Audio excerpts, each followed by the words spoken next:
예배에 나오신 우리 모든 성도님들 예수님의 이름으로 환영합니다. 우리 함께 찬양하시면서 하나님 앞에 나아가도록 하겠습니다. 깊은 절망에 수렁 가운데 주님께 가슴 엎어놓으니 어두운 밤 중에 하늘을 향해 주의 이름 어둠을 뚫고 오신 주 사랑 나의 절망 거두셨네 주님의 공로 다 이루셨네 주 예수 나의 산소 그가 주의 자비를 알아 한없는 그의 증명할까 영광을 떠나 이 땅에 오신 죄 대신 그 주 예수 주의 십자가 내게 말하네 영원히 난 용납했네 아름다운 나 주의 영광 있으로 나의 산소가 할렐루야 주를 찬양하여라 할렐루야 자유케 하셨도다 죄의 젖을 들으신 주께 구원이 있도록 주 예수 나의 산소자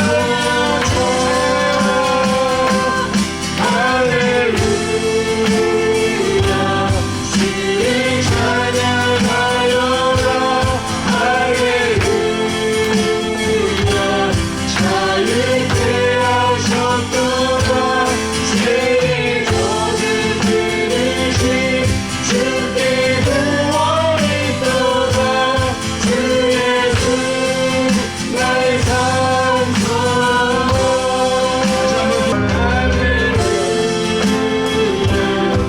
주를 찬양하여라 할렐루야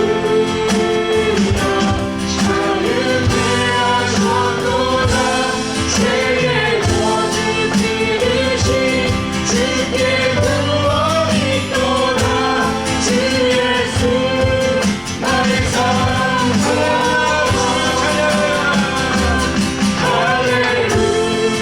할렐루야 주를 찬양하여라 할렐루야 자유케 하셨도다 죄의 젖을 들으신 주께 구원이 있도다 주 예수 나의 산소자 주 예수 나의 산소자 주 예수 나의 산소자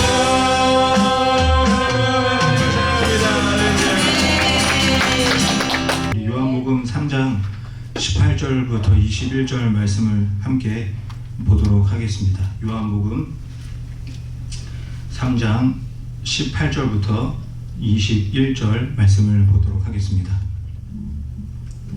우리 같이 말씀 읽어 보도록 하겠습니다. 그를 믿는 자는 심판을 받지 아니하는 것이요 믿지 아니하는 자는 하나님의 독생자의 이름을 믿지 아니하므로 벌써 심판을 받은 것이니라. 그 정죄는 이것이니 곧 빛이 세상에 왔으되 사람들이 자기 행위가 악함으로 빛보다 어두움을 더 사랑한 것이니라. 악을 행하는 자마다 빛을 미워하여 빛으로 오지 아니하나니 이는 그 행위가 드러날까 함이요 진리를 따르는 자는 빛으로 오나니 이는 그 행위가 하나님 안에서 행한 것임을 나타내려 함이라 하시니라. 아멘. 네, 오늘 요한복음 3장 말씀을 가지고요, 고민하고 선택하는 것이 믿음이다, 이런 제목으로 함께 은혜의 말씀을 나누도록 하겠습니다. 우리가 지금 몇 주에 걸쳐서 요한복음 3장 16절 말씀을 가지고 함께 은혜를 나누었습니다. 요한복음 3장 16절에서 핵심 말씀이 무엇일까요? 예, 핵심은 하나님이 이처럼 사랑하셨다, 이 말씀이 되겠습니다. 하나뿐인 아들인 예수님을 하나님께서 십자가에 내어주실 정도로 우리들을 사랑하신다 말씀하고 있습니다. 그리고 이 세상 모두를 다 사랑하셔서 아무도 멸망하기를 원하지 않는 하나님의 마음을 나누었습니다. 왜 하나님은 이처럼 저와 여러분을 사랑하시는 걸까요? 하나님이 사랑이시기 때문입니다. 하나님은 변함없는 사랑이십니다. 내 상태나 내 조건 뭐 그런 거하고는 상관이 없습니다. 하나님은 사랑이시기 때문입니다. 이런 하나님의 사랑이 저와 여러분을 구원해 주셨고 하나님의 백성, 하나님의 자녀가 되는 은혜를 얻게 해 주셨습니다. 그런데 왜 성경은 왜 이렇게 끊임없이 하나님의 사랑에 대해서 말하고 있는 것일까요? 왜 성경에 나오는 그 많은 인물들을 통해서 하나님의 사랑을 보여주고 계시는 걸까요? 계속해서 말씀을 보면 선지자들을 보내고 또 예언자들을 보내서 하나님이 세상을 사랑한다라고 대언하게 하고 계시는데 왜 이렇게 하시는 걸까요? 그 이유는 사람들이 제대로 된 선택을 하길 바라는 하나님의 마음이 담겨져 있는 것입니다. 성경을 통해서 또 하나님을 믿는 믿음으로 살아가는 그 사람들의 삶을 통해서 또 대언자들을 통해서 전해지는 그 진리를 들으면서 이 땅의 모든 사람들이 올바른 선택을 하기를 원하시는 것입니다. 하나님은 이 땅을 사는 모든 사람들이 최고의 선택을 하기를 원하십니다. 그렇다면 최고의 선택이 무엇이겠습니까? 최고의 선택은 바로 저와 여러분이 하나님의 사랑을 선택하는 것입니다. 제발 하나님의 사랑을 선택하라고 저와 여러분에게 하나님께서 계속해서 말씀하시는 겁니다. 과거에도 지금도 미래에도 하나님은 계속 알려주고 계십니다. 모든 사람들과 영원토록 사랑하길 원하시는 그 하나님을 선택하라고 지금도 하나님은 포기하지 않고 말씀하고 계십니다. 오늘 말씀을 보면 빛과 어두움이라는 그 단어를 볼 수가 있습니다. 빛이 무엇이고 어둠은 무엇입니까? 빛은 밝은 곳이고 어둠은 깜깜한 곳이다, 이런 얘기를 하고 있는 것이 아니죠. 빛은 하나님을 선택한 곳이 빛이라고 말씀하고 있는 것입니다. 어둠은 하나님을 선택하지 않은 곳입니다. 하나님은 없다 이렇게 하고 살아가고 있는 곳이 다 어둠이라고 말씀하고 있습니다. 그래서 요한복음 3장 19절에서 이렇게 말씀합니다. 우리 19절 말씀 같이 다시 한번 읽어보겠습니다. 그 정죄는 이것이니 곧 빛이 세상에 왔을 때 사람들이 자기 행위가 악함으로 빛보다 어두움을 더 사랑한 것이니라. 저기서 정죄 이렇게 말을 하고 있는데 무엇을 죄라고 정하고 있나요? 어둠을 더 사랑한 것이 죄다 이렇게 말씀하고 있습니다. 사랑한다는 것은 선택을 했다는 것입니다. 빛과 어두움이 있었는데 어둠이 더 좋아서 빛보다 어두움을 선택했다 이렇게 말씀하고 있습니다. 어둠은 하나님이 계시다는 것을 거부하고 있는 곳인데 그곳에는 결국 죄가 있을 수밖에 없는 것입니다. 그런데 여기서 저는 너무나 궁금했습니다. 왜 하나님은 사람들이 어둠을 선택하게 놔두실까? 그냥 다 빛을 선택하게 하시면 안 되는 것인가? 이런 생각이 들었습니다. 하나님은 하시려고 마음만 먹으면 못 하시는 게 없습니다. 하지만 하나님께서 이 선택하는 부분에 있어서는 우리가 인격적인 선택을 하기를 원하십니다. 기계적인 선택이 아니라 인격적인 선택을 해서 하나님과 인격적인 관계가 되기를 원하십니다. 인격적이라는 것은 어떤 것입니까? 하나님께서 나의 선택을 존중해 주신다는 겁니다. 하나님은 나의 선택을 귀하게 여겨주시는 사랑의 하나님이십니다. 그렇다고 해서 하나님이 우리가 아무거나 선택하도록 내버려 두지 않으십니다. 올바른 선택이 무엇인지, 최고의 선택이 무엇인지 계속 알려주시는 것입니다. 그 중에서 최고의 알려주심이 무엇입니까? 바로 예수님의 십자가입니다. 하나님의 사랑을 선택하라고 예수님께서 십자가에서 죽으면서까지 저와 여러분에게 알려주고 계시는 것입니다. 아멘. 사랑하는 성도 여러분, 신앙은 선택하는 것입니다. 신앙은 누군가에 의해서 강제로 되는 것이 아닙니다. 왜냐하면 신앙은 관계이기 때문입니다. 하나님의 관계가 신앙입니다. 강제로 신앙생활을 하고 강제로 관계가 이루어진다면 그런 관계는 오래 갈 수가 없습니다. 인격적으로 이루어진 관계가 아니기 때문입니다. 하나님은 이것을 알기 때문에 저와 여러분이 인격적인 선택을 하기를 원하시는 것입니다. 올바른 선택을 해서 건강한 믿음을 갖고 참된 소망을 얻고 마침내 하나님과 사랑하며 살기를 원하시는 것입니다. 올바른 선택, 최고의 선택을 하기 위해서는 우리가 어떻게 해야 하겠습니까? 최고의 선택을 하기 위해서는요, 저와 여러분이 고민을 해야 합니다. 그리고 비교를 해야 합니다. 그리고 더 나아가서 의심을 해야 합니다. 아무 생각 없이 제대로 된 선택을 할 수가 없습니다. 저는 자주라고 하니까 좀 오해하실 수 있겠지만 온라인에서 이렇게 쇼핑을 합니다. 그 중에서 이제 A로 시작하는 쇼핑몰을 제일 많이 이용을 하는데 거기서 제가 필요한 것을 먼저 검색을 하죠. 검색을 하면 기가 막히게 비슷한 물건이 쫙 나옵니다. 그러면 그 중에서 제가 별점이 제일 높은 게 뭐가 있나 이렇게 먼저 찾아보죠. 그리고 선택을 하고 비교를 합니다. 그리고 마지막에 두 가지만 딱 선택을 하게 되죠. 그리고 둘 중에 하나를 선택하기 위해서 제가 마지막에 하는 것이 있습니다. 여러분도 다 할걸요? 리뷰를 봅니다. 이 물건을 먼저 산 사람들이 뭐라고 말하고 있나, 그 리뷰를 제가 보고 그리고 나서 결정을 합니다. 그렇게 선택을 하고 나서도 저는 의심이 멈추지가 않습니다. 이 물건이 제대로 배송이 될까? 진짜 물건이 올까? 그 물건은 진품인가? 뭐 이런 의심을 계속하게 됩니다. 물건을 받게 되면 또 마지막으로 이 물건이 멀쩡한가 확인을 하고 문제가 있거나 마음에 들지 않으면 바로 그냥 리턴을 해버립니다. 물건 하나를 살 때도 이렇게 신중합니다. 고민하고 비교하고 의심하면서 물건을 삽니다. 그런데 신앙은 어떻습니까? 어떻게 믿고 계십니까? 아무 생각 없이 아무런 고민 없이 신앙 생활을 해서는 안 됩니다. 무턱대고 믿어서는 안 되는 것입니다. 고민을 해야 합니다. 정말 하나님이 살아계신가? 이 천지를 하나님이 만드셨나? 예수님이 정말 하나님의 아들이신가? 십자가에서 죽으셔서 죄가 용서받고 모든 것이 다 이루어진 것이 맞나?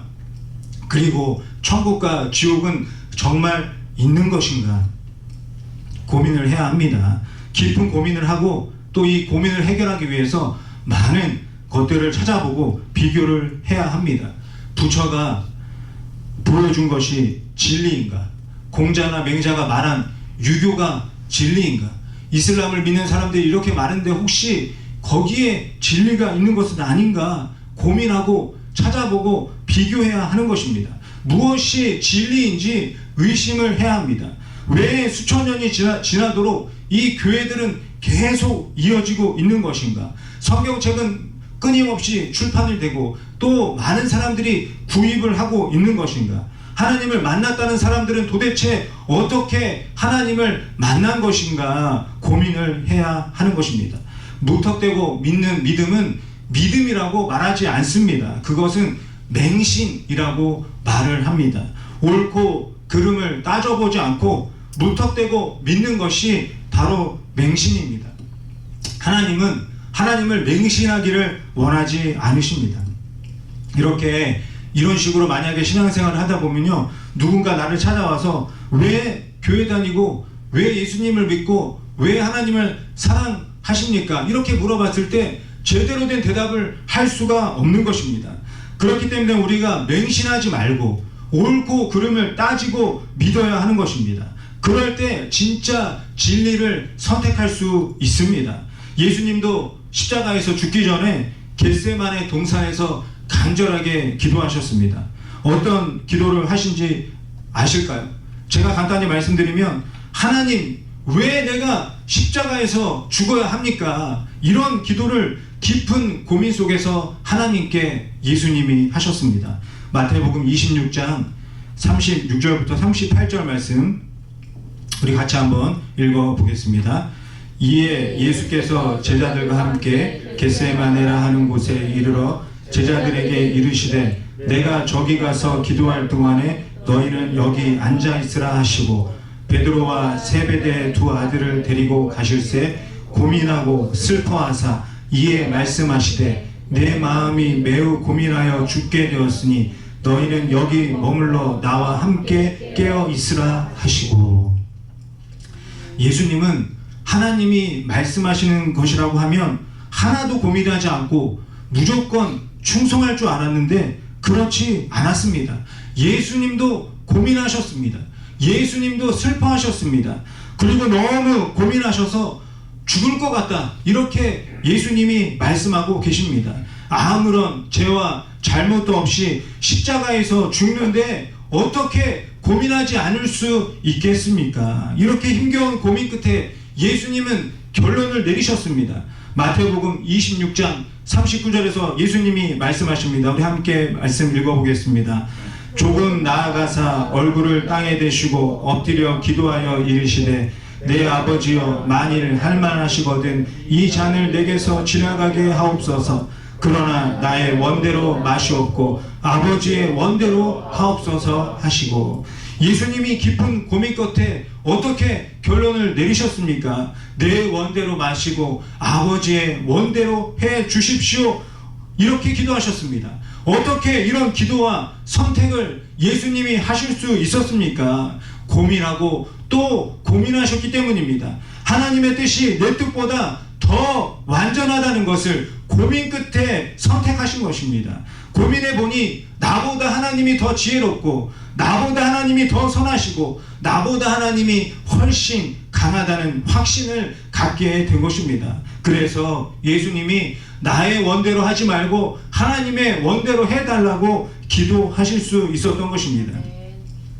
사도 바울도 비슷한 고백을 합니다. 고린도전서 1장 25절에서 사도 바울이 이렇게 고백합니다. 하나님의 어리석음이 사람보다 지혜롭고 하나님의 약하심이 사람보다 강하니라, 이렇게 고백하고 있습니다.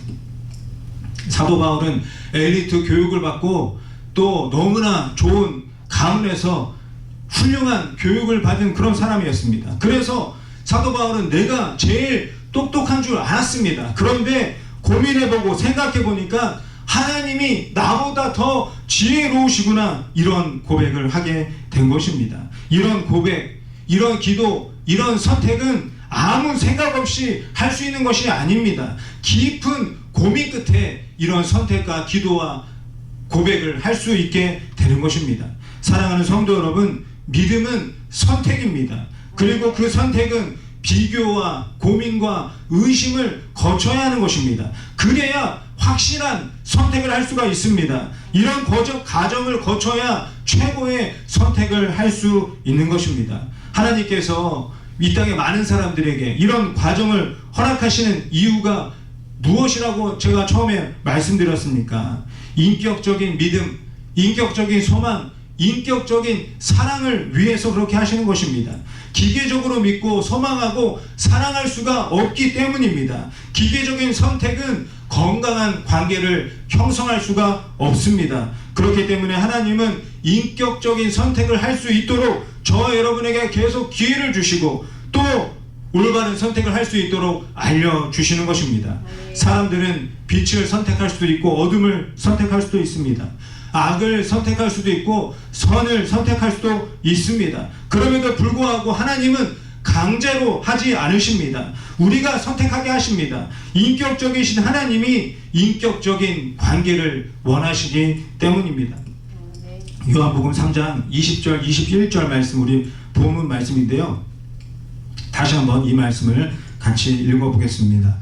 악을 행하는 자마다 빛을 미워하여 빛으로 오지 아니하나니 이는 그 행위가 드러날까 하며 진리를 따르는 자는 빛으로 오나니 이는 그 행위가 하나님 안에서 행한 것임을 나타내려 함이라 하시니라. 하나님은 사람들을 선택하게 해놓고 절대 그냥 내버려 두지 않으십니다. 포기하지 않으십니다. 악을 선택하는 자는 하나님을 미워하는 것이다. 진리를 선택하고 빛을 선택하는 자는 하나님을 사랑하는 것이다. 계속 알려주고 계십니다. 제발 악을 선택하지 말고 진리를 선택하라고 말씀을 하십니다. 선택의 갈림길에 서 있는 저와 여러분에게 빛을 선택할 수 있도록 끊임없이 알려주고 계십니다. 진리를 따르는 삶을 살도록 포기하지 않고 말씀해 주십니다. 아무거나 선택하도록 절대 내버려 두지 않으십니다. 저와 여러분에게 계속 말씀하시고 알려주시고 설명해 주시고 설득하십니다. 고민하고 비교하고 의심하면서 제대로 된 선택을 할 수 있도록 도와주시는 것입니다. 이 몇 달 전에 마우이 순복음교회에 그 부흥 강사로 안태경 목사님이 오신 적이 있습니다. 이 안태경 목사님은 지금은 한국에 있는 청주에서 교회를 목회하고 계시는데 이곳에서 목회하기 전에 케냐에서 25년 동안 목회를 하셨습니다. 현지인들을 대상으로 목회를 하셨는데 처음에 너무나 힘들었다고 간증을 하신 적이 있습니다. 하루가 멀다 하고 교회와 집에 도둑이 들어와서 물건을 다 훔쳐가고 총을 든 괴한이 들어와서 막 이렇게 위험한 순간도 있었다고 합니다. 그리고 많은 사람들한테 사기를 당하고 정말 너무나 힘드셨다고 말씀하셨습니다. 그렇게 안태경 목사님이 너무 힘들어서 어느 날은 하늘을 쳐다보고 소리를 지르셨습니다. 하나님 정말 계시기는 한 건가요? 성교지에 와서 목회를 하는데 왜 이렇게 힘들고 어려운 일만 있나요? 하나님이 살아계신 거 맞습니까? 이렇게 하루 이틀, 일주일, 몇 달을 고민을 하시고 씨름을 하셨습니다. 그러다가 이런 결론을 얻으셨습니다. 만약에 하나님이 계시지 않는다고 하면 내가 지금까지 살아온 삶은 무엇인가? 이런 생각을 하셨습니다. 이런 고민 끝에 안태경 목사님은 하나님을 선택하셨습니다. 그 이후에 아무런 사고가 없었던 것은 아닙니다. 하지만 하나님을 선택한 이후에 흔들리지 않고 25년 동안 사역할 수 있었다 간증을 하셨습니다. 사랑하는 성도 여러분, 저와 여러분도 고민하셔야 됩니다. 주일날 교회에 나오는 것도 고민하셔야 합니다. 주일인데 나는 무엇을 할 것인가? 주일에 내가 무엇을 할 것인가? 고민하고 선택을 하셔야 합니다. 고민하고 교회에 오셨다면 어떤 태도로 예배를 드릴 것인가 또 고민하고 선택하셔야 합니다. 내가 과연 하나님 앞에서 예배를 드릴 것인가? 저 앞에서 말하고 있는 목사 앞에서 예배를 드릴 것인가? 고민을 하셔야 합니다. 그런 고민을 하셔야 하나님과의 관계를 더욱더 튼튼하게 더욱더 깊게 만들어 갈 수 있기 때문입니다. 저도 마찬가지입니다. 어떻게 해야 하나님의 말씀을 하나님의 마음을 전할지 고민을 합니다. 지금 이것이 말하고 있는 것이 하나님의 마음을 전하고 있는 것인지 아니면 내가 원하는 것을 말하고 있는 것인지 고민이 됩니다. 이런 고민을 만약에 안 하면 어떻게 되겠습니까? 하나님의 말씀을 이용해서 제가 원하는 것들을 여러분을 통해서 얻으려고 하게 될 것입니다. 하나님의 말씀을 이용해서 사람들을 속이는 사기꾼이 될 수 있는 가능성이 높게 되는 것입니다. 사기꾼까지는 아니더라도 내가 잘나서 이 앞에서 말씀을 전하고 있는 것은 아닌가 착각하게 될 것입니다. 고민하지 않는 순간에 하나님보다 내가 더 앞서는 그런 실수를 할 수 있게 됩니다. 그래서 항상 고민하고 항상 잊지 않으려고 노력하고 있는 것입니다. 사도 바울이 고린도후서 7장에서 이런 고백을 합니다. 우리 이 말씀 10절부터 12절 말씀인데요. 우리 함께 같이 읽어보도록 하겠습니다. 하나님의 뜻대로 하는 근심은 후회할 것이 없는 구원에 이르게 하는 회개를 이루는 것이요 세상 근심은 사망을 이루는 것이니라. 보라, 하나님의 뜻대로 하게 된 이 근심이 얼마나 간절하게 하며 얼마나 변증하게 하며 얼마나 분하게 하며 얼마나 두렵게 하며 얼마나 사모하게 하며 얼마나 열심히 있게 하며 얼마나 보라게 하였는가. 너희가 그 일에 대하여 일체 너희 자신의 깨끗함을 나타내었느니라. 그런즉 내가 너희에게 쓴 것은 그 불의를 행한 자를 위한 것도 아니요 그 불의를 당한 자를 위한 것도 아니요 오직 우리를 위한 너희의 간절함이 하나님 앞에서 너희에게 나타나게 함이로라. 하나님 안에서 하는 고민과 근심은 우리를 하나님과 더 가깝게 한다고 말씀하고 있습니다. 하나님 안에서의 근심은 하나님만을 더 사모하게 하고 하나님만을 경배하게 한다 말씀하고 있습니다. 사랑하는 성도 여러분, 신앙 생활 중에 하나님 안에서 하는 비교와 고민과 의심은 절대 나쁜 것이 아닙니다. 비교와 고민과 의심은 믿음 없는 행동이 아닙니다. 하나님과 더욱 친밀해지고 더욱 인격적인 관계를 이루기 위한 과정이라고 사도 바울이 알려주고 있습니다. 우리 교회도 마찬가지입니다. 하나님이 도대체 왜 여기로 보내셨나? 왜 나에게 이런 일을 경험하게 하셨나?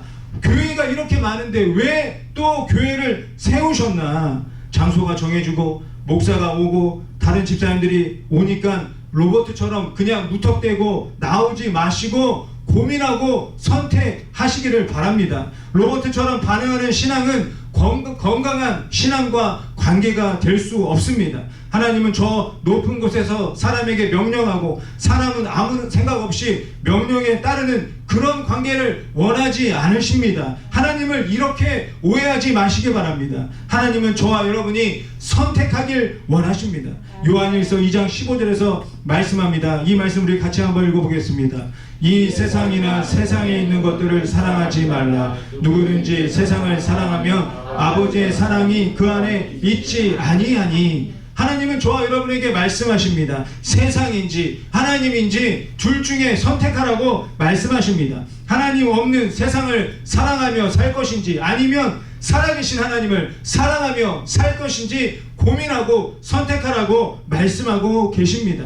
그렇다면 이렇게 근심하고 또 고민 속에서 선택하게 된 믿음은 어떤 믿음이 될까요? 베드로가 알려줍니다. 베드로전서 1장 6절부터 9절에서 말씀합니다.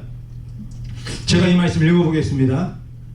그러므로 너희가 이제 여러가지 시험으로 말미암아 잠깐 근심하게 되지 않을 수 없으나 오히려 크게 기뻐하는도다. 너희 믿음의 확신함은 불로 연단하여도 없어질 금보다 더 귀하여 예수 그리스도께서 나타나실 때 칭찬과 영광과 존귀를 얻게 할 것이니라. 예수를 너희가 보지 못하였으나 사랑하는도다. 이제도 보지 못하나 믿고 말할 수 없는 영광스러운 즐거움으로 기뻐하니 믿음의 결국 곧 영혼의 구원을 받음이라. 베드로가 말씀하고 있습니다. 근심과 고민 끝에 얻은 믿음은 불에 타지 않는 믿음이라고 말씀하고 있습니다. 정말 하나님이 계시는가? 하나님이 계시는데 왜 내 삶 속에 이런 고통과 시련과 연단이 있는가? 깊은 고민 끝에 선택한 믿음은 금보다 귀한 믿음이라고 말씀하고 있습니다. 보지는 못했지만 고민하고 비교하고 의심하면서 예수님을 선택한 사람, 예수님을 사랑하기로 선택한 사람에게는 영혼의 구원을 얻는 참 믿음을 허락해 주시겠다 말씀하고 계시는 것입니다. 히브리서 11장 1절과 2절 말씀 우리 같이 한번 읽어보겠습니다. 믿음은 바라는 것들의 실상이요 보이지 않는 것들의 증거니 선진들이 이로써 증거를 얻었느니라. 쉬운 성경에서 히브리서 11장 1절을 이렇게 분명하게 말씀하고 있습니다. 믿음은 우리가 바라는 것들에 대해서 확신하는 것입니다. 또한 보이지는 않지만 그것이 사실임을 아는 것입니다. 히브리서는 무엇을 믿음이라고 말씀하고 있습니까? 내가 바라보고 있는 하나님이 확실히 계시다. 이것을 선택하는 것이 믿음이라고 알려주고 있습니다. 아멘. 보이지는 않지만 분명히 살아계셔서 지금도 역사하고 계시는 그 하나님을 선택하는 것이 믿음이라 말씀하고 있습니다. 그리고 믿음의 조상들이 이것에 대한 증인이라고, 그들이 증거라고 계속 말씀하고 있습니다. 히브리서 11장은 3절부터 32절까지 많은 믿음의 조상들이 선택한 그 믿음에 대한 리뷰를 말씀하고 있습니다. 수많은 사람들이 믿음을 어떻게 선택했는지 그 리뷰를 보고 저와 여러분도 믿음을 선택하라고 말씀하고 계시는 것입니다. 오늘 이 자리에 나오신 성도님들은 수많은 선택지 중에서 하나님을 선택한 분들인 줄 믿습니다. 아멘. 사랑할 것이 많아 보이는 이 세상에서 하나님을 더 사랑하기로 결단한 분들인 줄 믿습니다. 아멘. 저와 여러분이 선택한 이 믿음이 흔들리지 않기 위해서 더 깊이 고민하시기 바랍니다. 아멘. 진짜 사랑이 어디에 있는지 찾아다녀보고 진리라고 말하는 수많은 것들을 비교해보고 무엇이 참 사랑이고 진리인지 의심해 보시기 바랍니다. 우리보다 앞서 인생을 살았던 수많은 사람들의 리뷰를 참고하면서 선택하시기 바랍니다. 리뷰가 어디에 있습니까? 우리가 들고 있는 성경에 기록되어져 있습니다. 또 내 옆에 믿음으로 살아가고 있는 성도님들의 삶을 보면서 리뷰를 확인할 수가 있습니다. 또 모든 자연 만물을 통해서 하나님이 살아계시고 하나님이 사랑이시라는 것을 볼 수가 있습니다. 아멘. 이런 고민을 거쳐서 선택한 믿음은 굳건하게 세워질 것이다 말씀하고 계시는 것입니다. 아멘. 비교와 고민과 의심 그리고 리뷰를 통해서 최고의 선택을 하는 저와 여러분이 되기를 하나님은 그 누구보다도 원하고 계십니다. 그리고 그렇게 단련되어진 믿음이 하나님과 나의 관계를 튼튼하게 만들어 주실 줄 믿습니다. 아멘. 사랑하는 성도 여러분, 아무 생각 없이 비인격적으로 로봇과 같은 신앙생활을 하지 마시기 바랍니다. 인격적으로 고민하고 비교하고 의심하고 선택하시기 바랍니다. 그래서 하나님과의 관계를 더욱 굳건하게 만들어가는 믿음의 성도로 이 세상을 살아가는 저와 여러분이 되시기를 예수님의 이름으로 간절히 축원드립니다. 아멘.